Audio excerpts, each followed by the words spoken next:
You're listening to Creatives Crushing Anxiety, the podcast for online business creatives looking to minimize their anxiety and maximize their productivity through systems organization and time management. I'm your host, Dia Darling. Let's do this.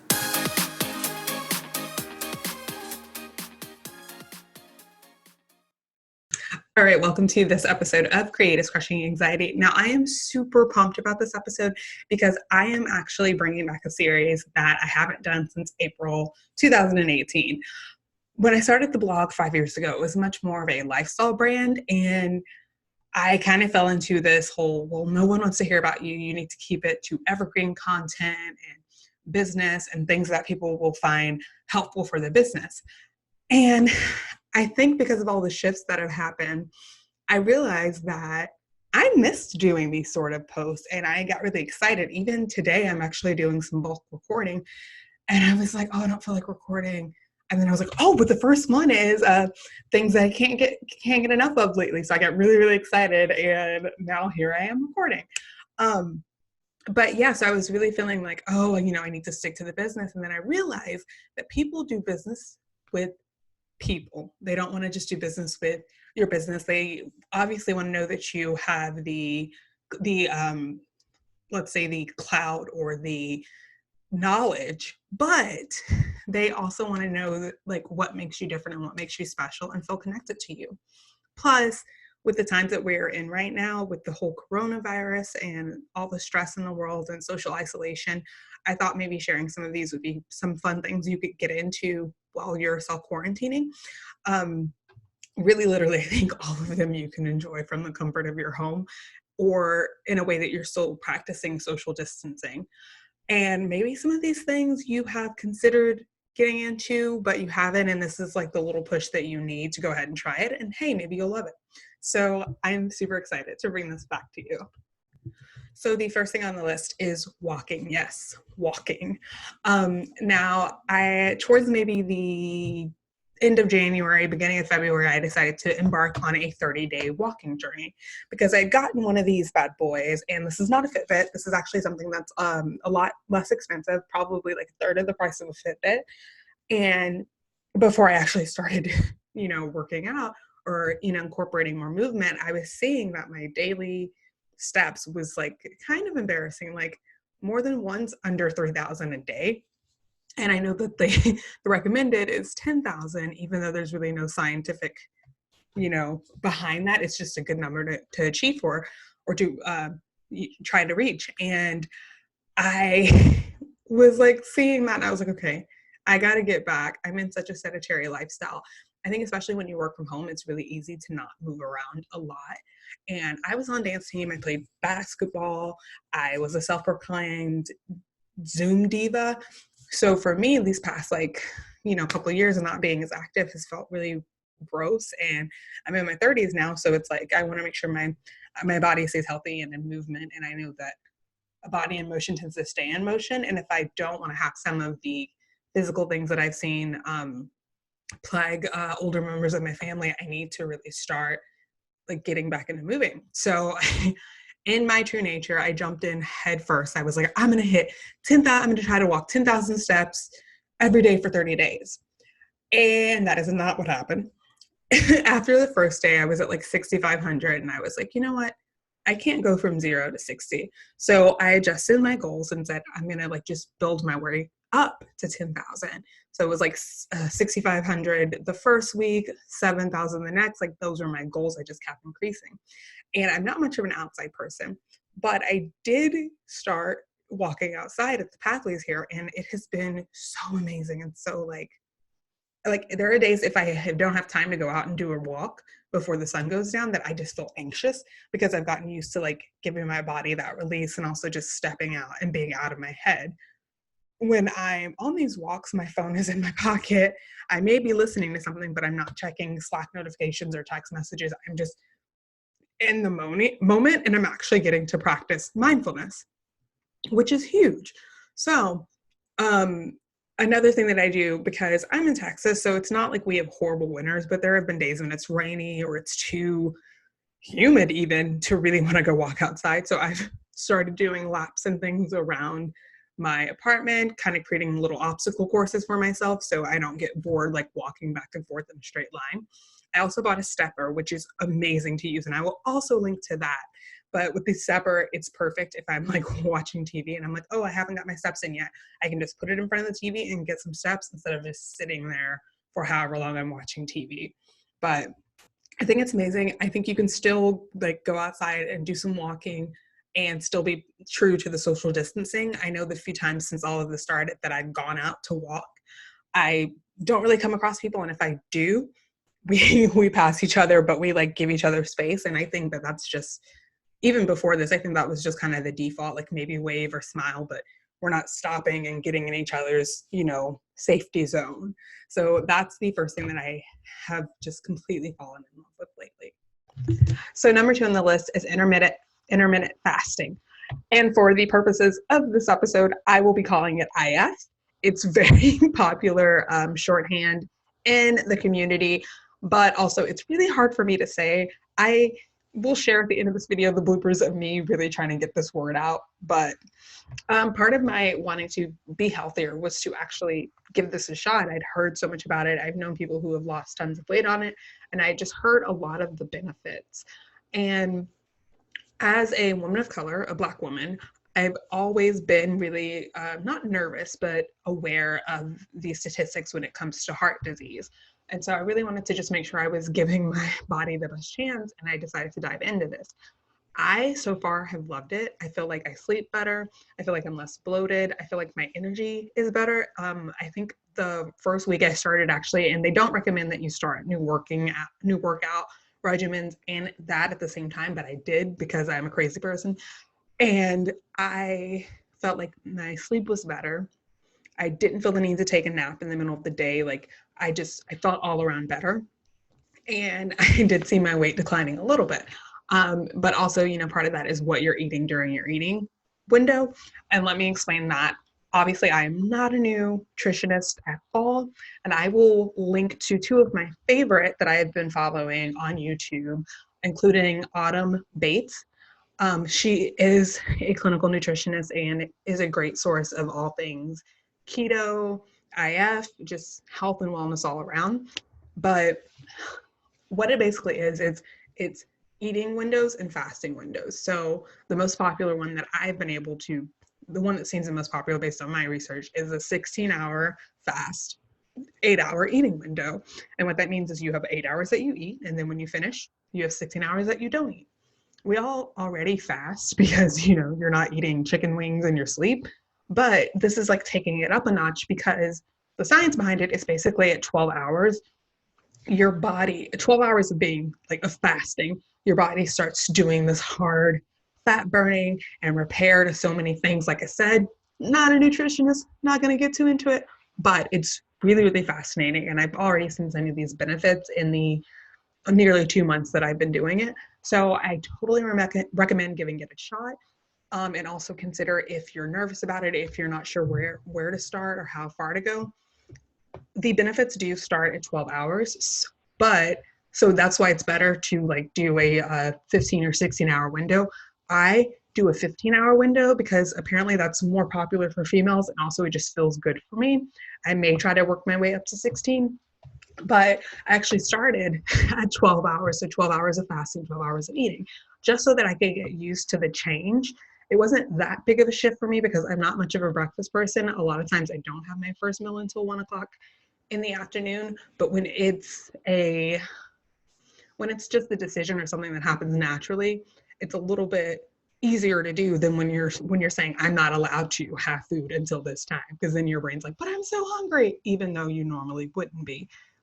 I don't know. Also not a psychiatrist, but that is just something that I wanted to share with you guys, how that works. So if you want to start with 12 hours just to get used to it and then work your way up, 15 or 16 is a really good goal. I know I've read books, and I will actually share Delay, Don't Deny. It's the book that I read when I decided that I wanted to get into IF. But it's really good to just kind of build your way up if that's what you want to do. There are people who do 20-hour fast and only eat 4 hours a day on a regular basis. That's called OMAD, 1 meal a day. don't think I'm ever going to be that person. I mean, there are days where I've only ate one meal, but that's also usually like a Saturday when I was up late and ended up just sleeping in if my body would let me. That's neither there. Completely different, story for another time. But I thought that I would share that with you. But it has been game changing and I love it. And I totally recommend trying IF.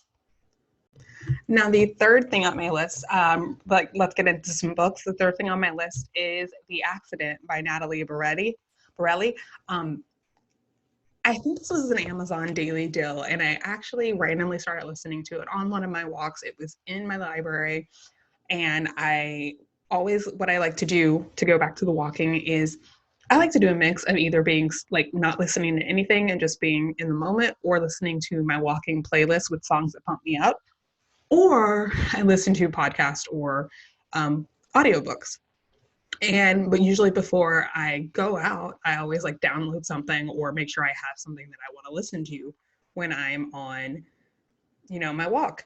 And this book was such an unexpected, pleasant surprise. I was surprised because I'm always a little, especially with fiction books, I love fiction, but I'm really picky and you have to get me right at the beginning to where I want to know more, or I like the narration or the characters or something just feels like I want to hear how the story goes. And that book did exactly that. I ended up, I think, walking an extra 30 minutes that day because I was so into the book. And so many twists, so many turns, really, really good read. Totally recommend.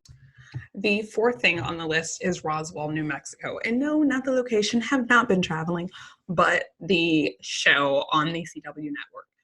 I am a hardcore WB 90s, early 2000s kid. I watched all the shows. I have literally every season of Charmed on DVD. Charmed, Buffy, Angel, the original Roswell, you name it, it was my jam.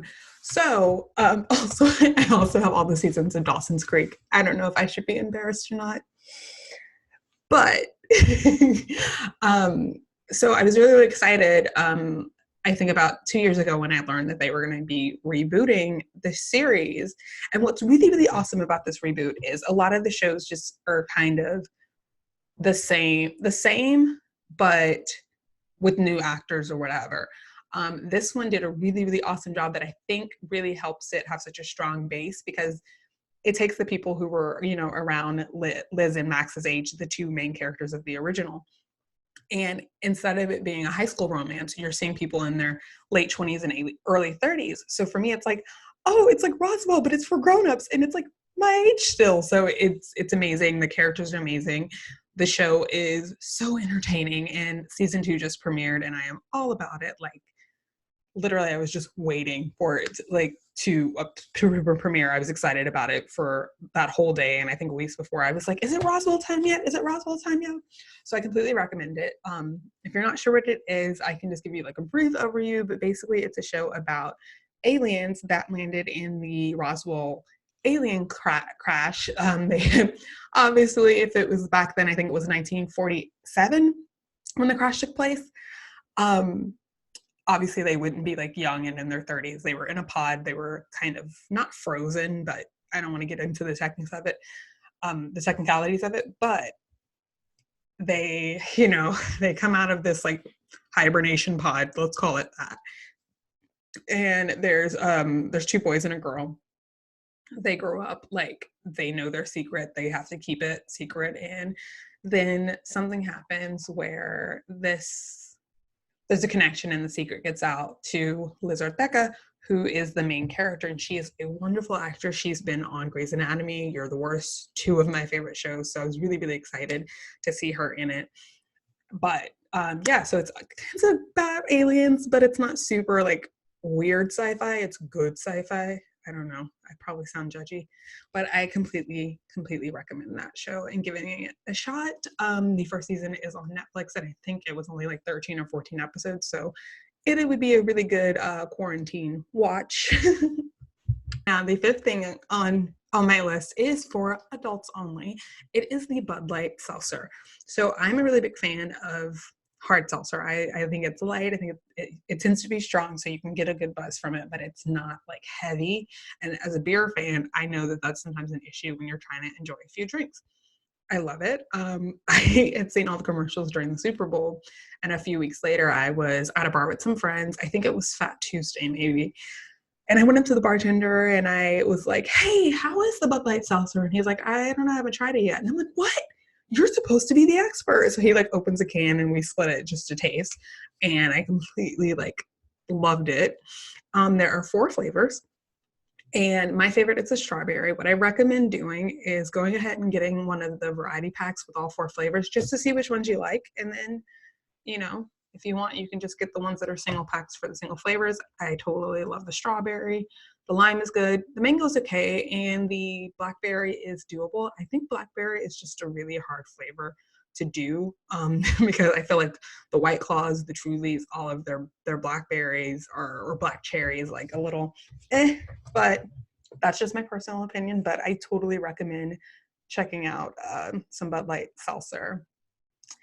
All right, and the final thing on my list, let's just keep being weird. It's actually a twofer because this is the History Channel, but on the History Channel there's the show Ancient Aliens, and I almost feel embarrassed to say that, but it's something that I watched a lot in college just because it was like weird and interesting. But I didn't even know it was still on, and then the first Saturday of like actual quarantine, um, I noticed it was on TV and I just felt like I just wanted to be on the couch laying down and I was going to watch it. I was going to watch this since it was on. It was having a marathon. And then I discovered during the marathon that it was actually like the warm up to the season premiere that was that night. And I was like, what? The show's still on? So I watched it and it's just fun. It's literally, there's people called ancient alien theorists. And what they do is they have these theories that a lot of the things that are unexplained about, creation in the older days or lost civilizations have to do with aliens. Like, how did they build the pyramids without like the technology that we have now, and Stonehenge, and sort of things that don't make sense to have been done without technology. Also, just they cover every single topic, even the dinosaurs. They're like, maybe the dinosaurs died because aliens wanted to protect humans. It's crazy, and I mean, you can take parts of it with a grain of salt. It's just a fun, interesting watch. But after watching that, the show, and I don't know if this was the premiere or not, but it was The Unexplained with William Shatner. And it dives into different things that are either not very well understood or unexplained. The first episode was about like ancient civilizations and how they just disappear, and sharing some theories around why that could be. And the second episode that came on last night was about cults. And as someone who's also a true crime junkie, I've always been really interested in cults and the mentality of these people who create them. And I even learned about some that I did not know about. And it was really, really interesting. So I totally recommend, if you are just trying to, kill some time or get a little weird, to check out those 2 shows on the History Channel. Again, not for everyone, but I am a huge History Channel buff. Like, back in college, I would be the girl who would be excited for like Halloween or Valentine's Day, like not because of parties or romance, but because I wanted to see the History Channel do episodes about how certain things started and the origin story. That is the list of things that I can't get enough of lately, but I wanted to do some honorable mentions. And the first is actually going to be John Solo. I discovered his channel on YouTube this morning and have watched so many episodes. What he basically does is he tells the origin stories of popular things. I watched one about the real origin of leprechauns, of the very messed up true story behind I can't even remember the name.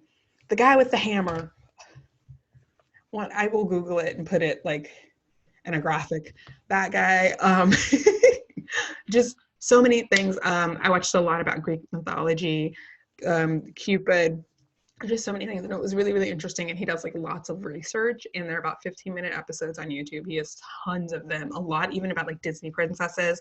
I watched one about the origin of Snow White, the origin of the Little Mermaid, like just so many things. And this is not for the faint at heart, because if you haven't read the original Grimm stories, then you may not know that a lot of our classic Disney films have some real dark origin stories. So it's not for the faint of heart, but if you're into history and like actually knowing the true stories or the original stories behind things, it's a great channel to check out. The next I mentioned above, and that's Autumn Bates. She is a YouTuber and nutritionist. I will share her information because if you're looking to get into IF, she is amazing. And I completely binged her videos when I discovered it when I was starting my IF journey. The next is, as I mentioned, I am a true crime nerd. And I'm always looking for new podcasts. I'm a really big fan of My Favorite Murder, but I've like listened to all of them. And yeah, they come out with new episodes, but it's like once a week. So when you're walking at least an hour a day, you're like, I need more. So I discovered Once Upon a Crime. This is very different than My Favorite Murder. It's very like, she researches everything, writes it out, and reads a script, but she does read it with a little personality. But there are so many stories that I hadn't heard before. And she also just does a really good job of giving the backstory and even talking about some of the psychology behind it. So I completely recommend it. Another honorable mention is Step Into Your Moxie by Alexa Vernon. That is another book that I discovered randomly.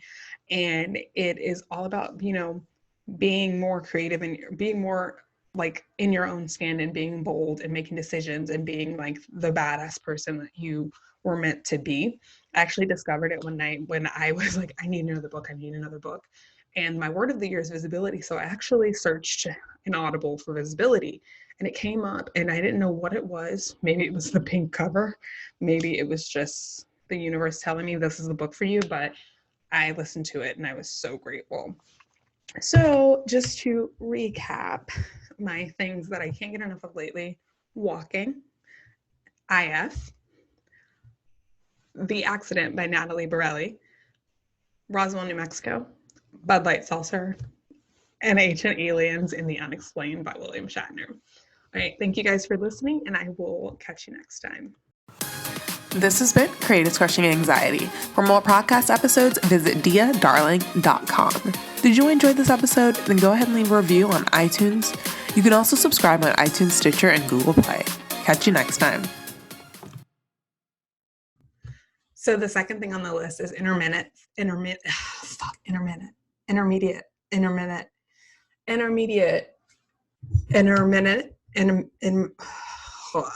So the second thing on the list is intermittent. Fuck that.